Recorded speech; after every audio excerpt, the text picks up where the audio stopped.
Tess had just turned 16. She waited in breathless excitement. Tonight, she would meet her wolf for the very first time. She had already chosen a name, Naru.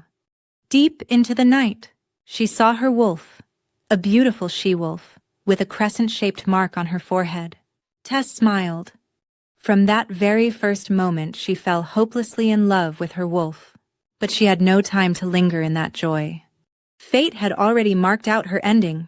The next day after school, Tess was supposed to take Naru into the woods for a run. The Blue Moon Pack lay deep within a dense forest, and she had been looking forward to this day for as long as she could remember. But something big was happening at school that day. The new Alpha, who had taken over a year ago, was coming to give a speech. When 21-year-old Roger Moran stepped onto campus, he was immediately surrounded by the most beautiful Alpha girls in the school. Tess didn't go over. Though she was the most beautiful Omega there, she had never been part of those circles. Roger began speaking about the duties of the pack. Then suddenly he stopped. A sweet scent slipped into his senses, throwing his thoughts into chaos. His mate. He followed the scent and found Tess. Tess caught his scent too. The moment their eyes met, a spark of joy lit up inside her. But in the very next second, she saw his expression change, twisted with fury. Her heart sank. She knew her world was about to collapse. Roger strode toward her, rage written all over his face. He couldn't understand how a low-ranking Omega could possibly be his mate. It was something he would never accept. I, Roger Moran, Alpha of the Blue Moon Pack, hereby reject you, the Psi Arente, as my mate and as the Luna of the Blue Moon Pack. A sharp pain exploded in Tess's chest. She collapsed to her knees, tears streaming uncontrollably. Her wolf howled in agony. She could feel it. Roger's wolf despised her, found her utterly repulsive. A satisfied smile crossed Roger's face. This way, the Omega would no longer harbor any foolish hopes. He turned to leave. Then a voice came from behind him. I, the Psi Arente, accept your rejection. Alpha Roger Moran. From this moment on, our bond is severed. Everyone froze. A low-ranking Omega had actually accepted an Alpha's rejection on her own, as if she didn't care at all about becoming Luna.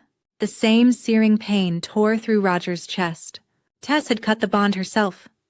That only made him angrier. She was supposed to beg him to leave even the faintest trace of their bond, so as not to offend the moon goddess. But she had destroyed it completely. Tess ran from the school as fast as she could. She had to get away. This Alpha was not a good man. She rushed home, hastily packing a few belongings. She had to leave the pack. She knew that offending the Alpha, humiliating him in public, would bring severe punishment. But her very existence had already become his disgrace. She sprinted up the hillside, hoping to slip into the forest unnoticed. But just as she was about to reach the trees, 3 wolf warriors blocked her path and dragged her back to face the Alpha. She struggled with everything she had, but she was too young, too weak. In the Alpha's study, Roger burned with rage. This Omega had humiliated him completely, and he was going to make her pay. The Beta dragged Tess inside. Roger's gaze cut into her like a blade. He couldn't deny it. This Omega was beautiful, but what was the use of that? The entire pack was laughing at him now, all because of her. Omega, you're going to pay for your insolence. Roger grabbed her by the hair. You actually dared to accept my rejection? You should have known your place, gotten on your knees and begged. But since you want to do this the hard way, from now on, you're nothing but my whore. I'll use you until I'm bored. He threw Tess onto the couch. She was shaking all over, crying uncontrollably. She didn't want to be here. She was terrified of him, and she hated him. Alpha, please, let me go. I'll go far away. You'll never have to see me again. Roger didn't listen. He was already tearing at her clothes when a sharp voice cut through the room. Roger, you're not seriously planning to sleep with that Omega, are you? Lucia Merida, the pure-blood Alpha he'd been with, stamped her foot in anger. If you touch her, I'll never forgive you. Roger let go immediately and went over to soothe Lucia. Lou, It's not what you think. I was just teaching her a lesson, he said gently. If you don't want me to touch her, I swear, I won't ever touch her again. Lucia pouted, her face full of arrogance. Roger turned back and gave the order. Throw her in the dungeon. Every night, whip her with a lash soaked in aconite. No one is allowed to touch her. I want her to rot away without ever knowing what it feels like to be touched by a man. He shot Tess a look of disgust. Filthy Omega. The thought of touching her makes me sick. With that, he wrapped an arm around Lucia and walked out. Tess collapsed onto the floor, sobbing. She had never imagined this would be her fate. That night, Tess's parents, low-ranking Omegas who did menial work in the pack, came kneeling before the Alpha, begging him to release their daughter, insisting she meant no harm and was only 16. But Roger only smiled at the two figures before him, seeing two more people he could torment. He turned to his beta without hesitation. Carlos, send these two Omegas to the mines for forced labor. Roger barked. Don't let them rest, not even to sleep. Work them until they drop dead. Who do they think they are, telling me what to do? I'm the Alpha, damn it. Tess's parents were terrified out of their minds. They had never imagined that this young Alpha could be so cruel. They had never imagined he was this kind of wolf. 2 years later, Roger woke up one morning to find Lucia gone from his side. After what happened with that Omega, he had marked her. But over the past 2 years, everything had gone wrong. He jumped out of bed to look for her, and found her standing by the window, swaying slightly, her eyes unfocused. He rushed over and grabbed her before she could do anything reckless. Lucia snapped back to herself and broke down, sobbing hysterically. A week ago, their newborn had died without warning. No one even knew when he had stopped breathing. Lucia was on the verge of losing her mind. Roger had gone to the witches for answers, and they had all told him the same thing. This was retribution for rejecting his fated mate. For the first time, the young Alpha began to reflect. Over the past 2 years, he had found himself thinking about that Omega again and again, unable to stop.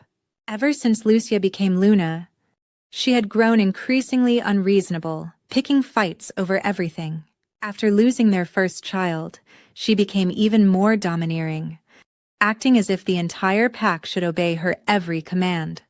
After settling Lucia into the bedroom and assigning 2 she-wolves to guard her, Roger headed to his study.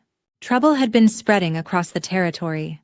Border conflicts were escalating, and even the once favored forest was now overrun with traitors and vicious creatures. It was no longer safe.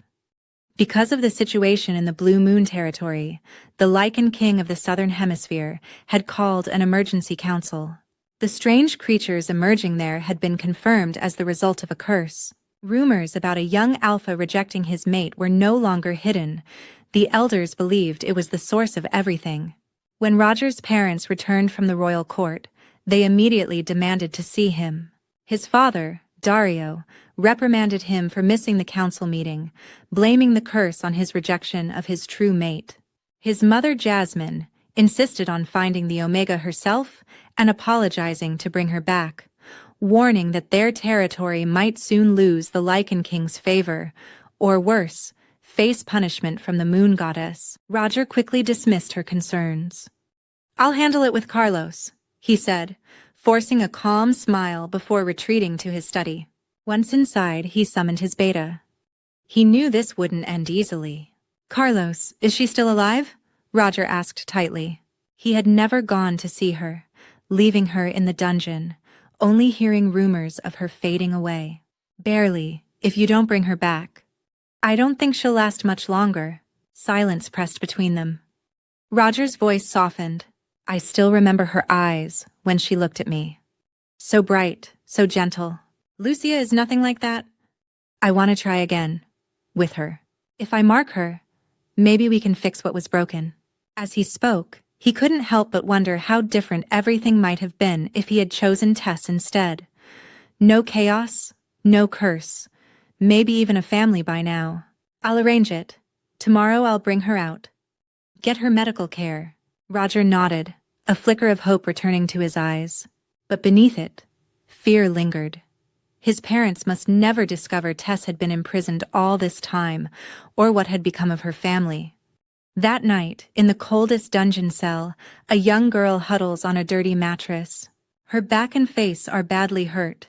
The guards whipped her back and punched her face. The wounds have aconite in them, so she can't heal quickly with her wolf abilities. But the Sai is even more worried about her little wolf, Naru. Her wolf is dying and she can't do anything. Suddenly, the cell door swings open. A large, strong male approaches her in the darkness. He covers her mouth, positions himself over her, and bites her neck. She feels his fangs sink deep into her flesh. Tears stream from her eyes. Tess is so weak she faints. Hours later, Tess opens her eyes. She tries to sit up and feels two pains, one in her neck, another in her arm. There's a cannula in her arm. She touches her neck and feels two huge punctures. She's been marked. She turns pale. Roger, She thinks. She overhears the guards mocking her. Her mother died in the mine. Her father killed himself later. All Roger's fault. If he thinks this will keep her, she will escape or end her own life. Suddenly, a beautiful middle-aged woman enters with a warm smile. Tess retreats to the corner. "Sweetheart, I'm Talesa," the woman says gently. "Come here, I want to check your drip." who are you and what am I doing here? She thinks, scared. In the Blue Moon Pack, Roger wakes up happily. But his beta, Carlos, rushes in. "Alpha, Thesai has escaped. 2 guards are dead. Someone helped her." Roger burns with anger. Tess is his mate. He will bring her back, no matter what. Tess looks around. The room is beautiful. Luxurious. She's lying on a comfortable bed. Then she realizes she's naked. She blushes and quickly covers herself. Maybe I'm dead. At that moment, a cheerful young woman ran in. "Is it her? By the moon goddess, she's so thin." Tess stared back like a scared deer. Then the doctor arrived. Talesa had called him, but Tess nearly died of embarrassment. A handsome doctor walked in, and she had only a sheet to cover herself. "Hello, Tess. I just want to check your wounds." Tess curled up. Fear froze her. "What is Roger planning?" I'm fine, don't examine me. Everyone went silent. Her voice was soft and sweet, with a hint of nobility. Just hearing it made people feel good. Then she caught a scent. Rich, powerful, intoxicating. It made her feel safe, but something was wrong. The door suddenly opened. Tess nearly died of shock.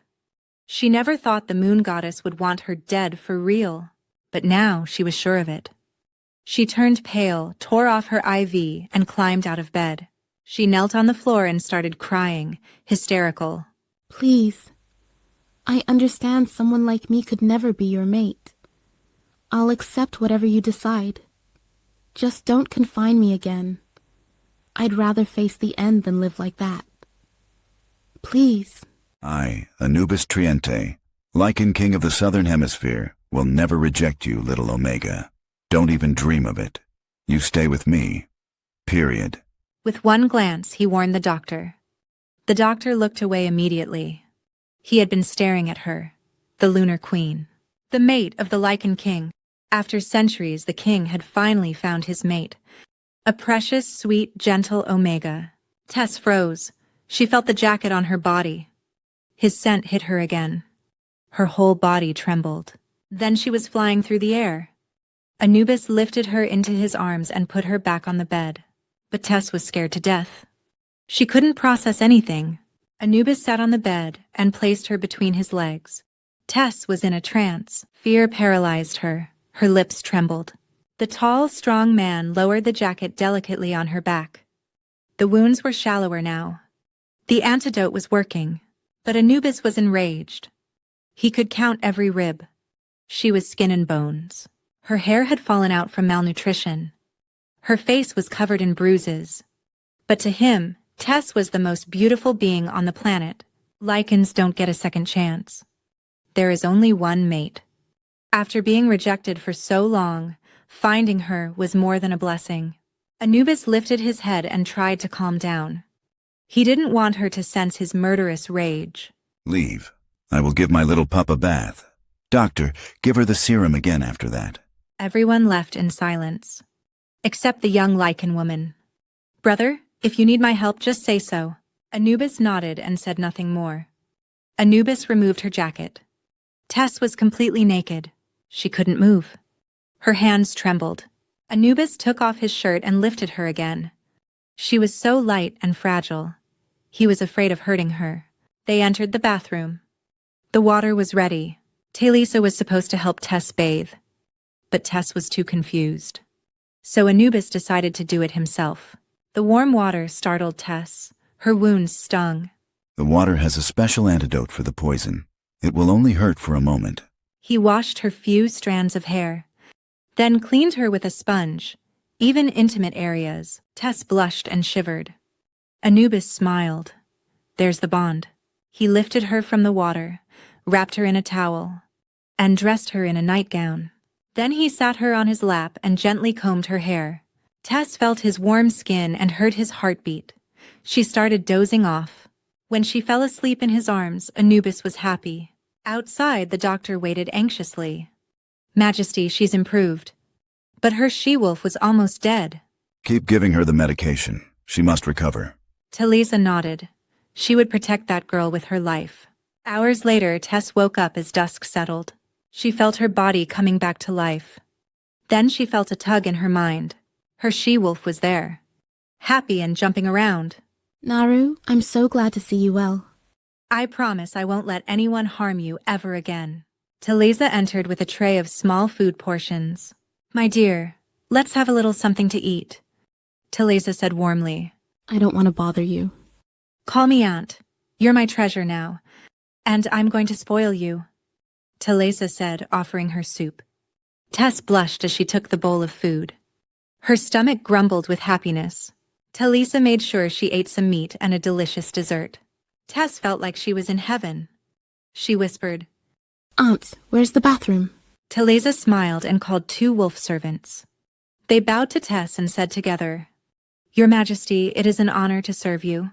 Tess felt embarrassed. Now she understood. She really was the mate of the Lycan king, and maybe a queen? One wolf helped her walk. The other carried her IV bag. The private bathroom was luxurious and clean. Tess remembered her cell, where she had lived in her own waste. Her heart hurt at the memory. Then a wolf named Brianna said, "We will wait outside. Your Majesty. Call us when you're ready." Tess tried to walk alone but was still too weak. She called them back. On the way, she saw her reflection, bruises on her face. Talisa said, "Darling, you look much better than this morning. The IV worked miracles." Tess realized how bad she must have looked before. Now she felt much better. 3 months later, Anubis worked in his office with his beta, Daniel, and his gamma, Raphael. They were his closest friends. Suddenly, a middle-aged Lycan entered and said, "Your Majesty, the Queen is here. May she steal a few minutes of your time?" Anubis smiled.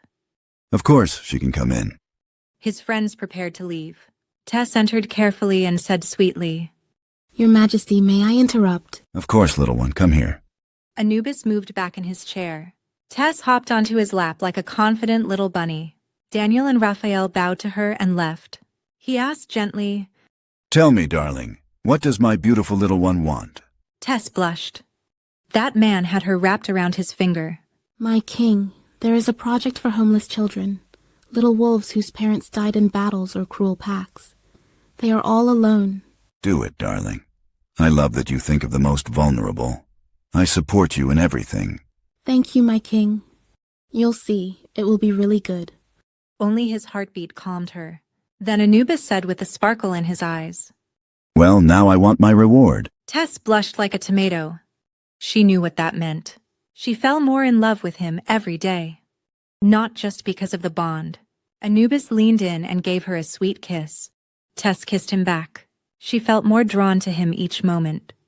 Even though she was marked, they had not been intimate yet. Anubis was waiting until she was truly ready. On the other side of the world, a young woman named Valeria Ugarte was fighting for survival. At only 21, she had already become a veterinarian. She worked like crazy to open her own small clinic. Her adoptive mother, Leonilda, was kind and loving, but her health was failing. Diabetes had been consuming her, and the treatment was expensive. Valeria had no insurance, so every penny counted. One Monday, Vale arrived at her clinic feeling happy and rested. She had no hospitalized patients over the weekend, but as she approached, she saw machinery, a crowd, and people shouting and crying. Her heart stopped. The entire block had been demolished, where her beloved clinic once stood. There were only rubble and broken materials. Vale almost fainted. Every dollar she had saved since she was 15, every insult she had endured from bad bosses, every sleepless night, all of it was gone, reduced to dust. Then the shock turned into fury. She marched toward the contractor, a huge man who looked like a gray bear. Who is your boss? Who gave the order? Tell me, or I will sue you. The giant man looked at the small girl, barely 1.60 meters, and didn't know what to do. She was truly intimidating. The contractor apologized and said, "Miss, we have all the permits. The company that bought this entire block is the Wolf Metal Consortium. It's a multinational weapons company. The president is Osiris Triente. Take it up with him." Vale wanted to kill this Osiris guy, who names themselves after the god of the dead. That afternoon, she stormed into Wolf Metal's headquarters. Everyone in the lobby looked like they had stepped out of a fashion magazine. Vale stood there in ripped jeans, canvas shoes, and a plain hoodie. She knew it would be complicated, but she had faced worse people in her life. She waited, watched, and when the receptionist handed a security card to a passing lady, Vale snatched it with the agility of a cat. She sprinted to the elevator, swiped the card, and the doors closed. The elevator went up. As soon as the doors opened, she launched herself forward like lightning. Guards tried to grab her, but she was too fast. She ran down the hallway and saw a door that said, "Presidency." She lunged for it, but two enormous guards blocked her path. Vale was small and agile.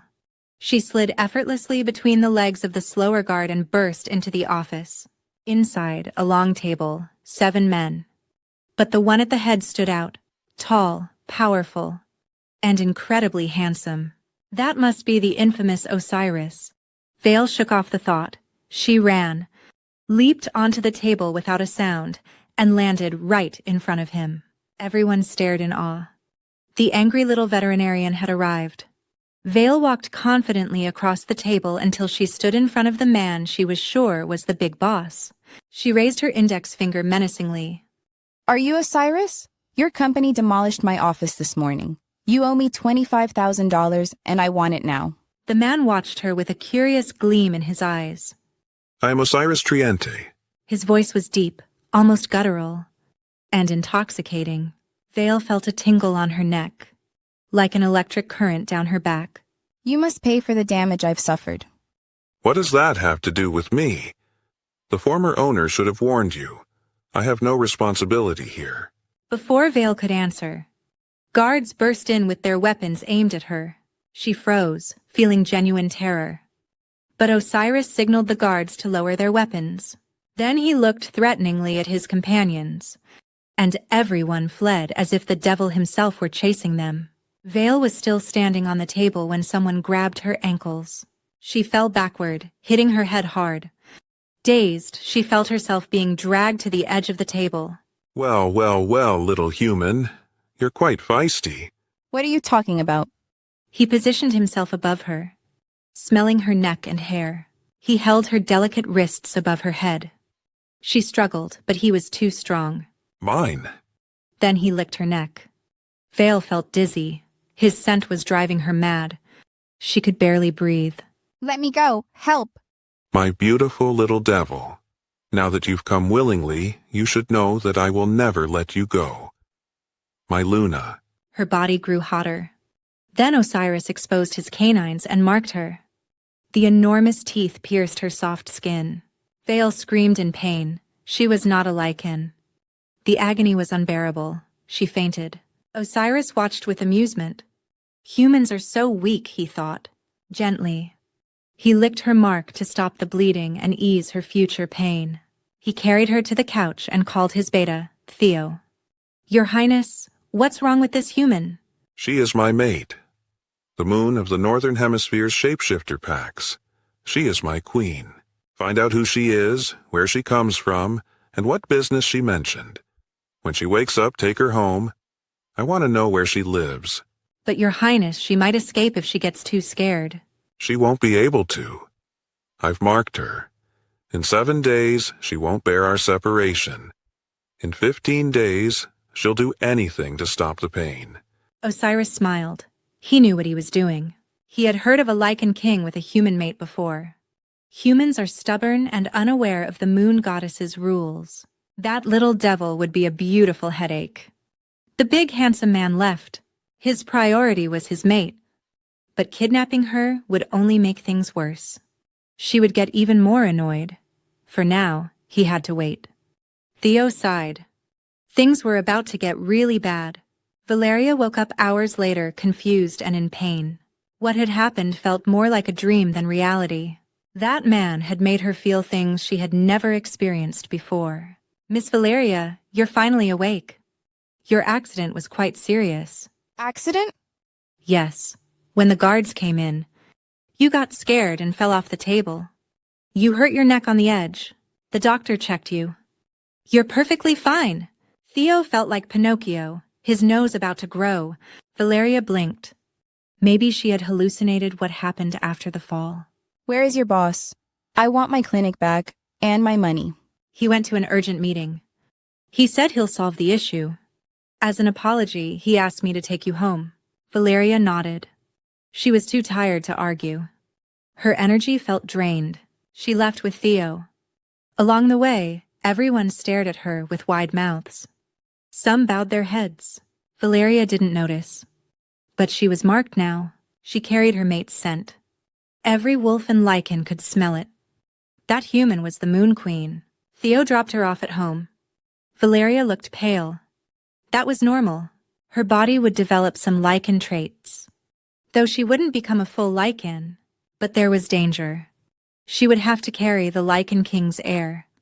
Without a full transformation, she could die. Valeria entered her house confused and pale. She didn't want to tell her mother anything.